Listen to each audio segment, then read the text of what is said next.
will be discussing the topic of abortion. According to ProLife.org, ever since the Roe v. Wade decision, about 50 million babies have been aborted.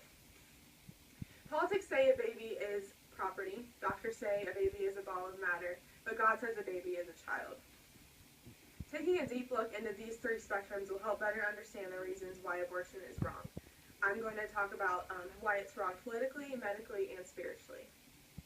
Abortion is wrong politically because life, liberty, and the pursuit of happiness is a right that's clearly defined by our founding fathers, and it's a right that was a fundamental building block of our country. James Wilson was a writer and a signer of the Declaration of Independence. He wrote a piece called Of the Natural Rights of Individuals, and this quote from him comes from WordPress.com.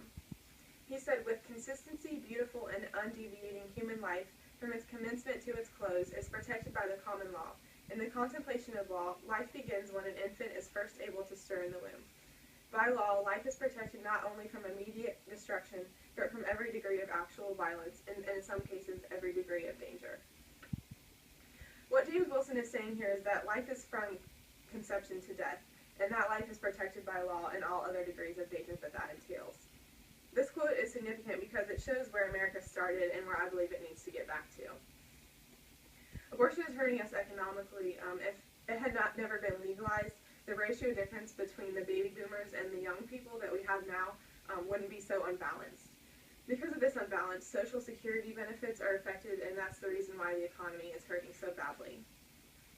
Abortion is wrong medically. There are several ways that abortion can be achieved. I'm just going to bring up two. The first one's called suction aspiration. This is when the cervix is paralyzed and it's opened up, and a tube with a knife-like edge on it goes into the cervix, and the baby is suctioned out and the placenta is cut out, and then from there everything is just sucked into a bottle. And then the second one is called dilation and evacuation. This is done 3 months into the pregnancy, so pretty late into the pregnancy.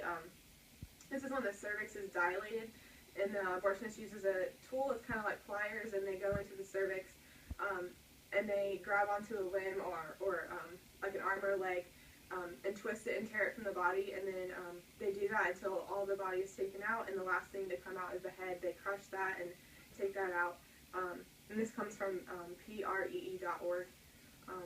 These ways of abortion are obviously not acceptable or appropriate. It's medically wrong because doctors exist to preserve life.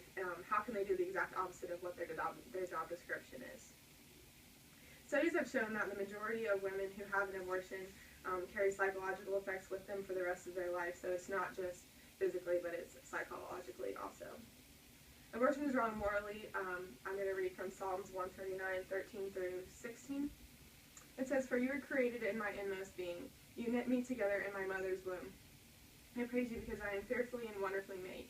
Your works are wonderful, I know that full well. My frame was not hidden from you when I was made in a secret place, when I was woven together in the depths of the earth. Your eyes saw my unformed body. All the days ordained for me were written in your book, before one of them came to be." This is just talking about how God planned our lives before we were ever even born or thought of, and we can't mess with that. Abortion is it's murder, and in Exodus 20 is when we're given the 10 Commandments. In verse 13, we're given the commandment not to kill. Killing another human being is not only against God's law, it's against the laws of our country. Simply put, God is the giver of life, and if He has put a baby into a mother's womb, how dare we take that life? Abortion can be looked at in all kinds of ways. Those three ways especially stand out because they're the most obvious, but our founding fathers believed in the sanctity of life, and so should we. Doctors use many lethal and gruesome ways to abort children, and it is simply unsafe for the mother and gruesome on the child. Lastly, God commands us to protect and preserve life because He has ordained it, and we cannot disobey that. So politics say a baby is property, doctors say it's a ball of matter, and God says a baby is a child. But it really doesn't matter how you label it, it's still a life, and taking that life is wrong in every way. We must speak up for those who cannot speak up for themselves.